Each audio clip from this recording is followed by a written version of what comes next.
Crowd control is a growing concern in many public spaces in the state of Qatar. To better monitor and manage the situation, the project purposes a new method of crowd counting using drones or unmanned aerial vehicles equipped with crowd counting hardware. The focus of this project is on detecting and counting the number of people in a given area. Using a machine learning algorithm called SCAR.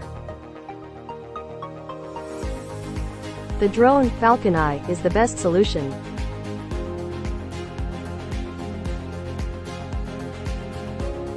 This new approach to crowd control can help authorities more effectively manage and plan for large gatherings, while also reducing incidents of overcrowding, ensuring public safety.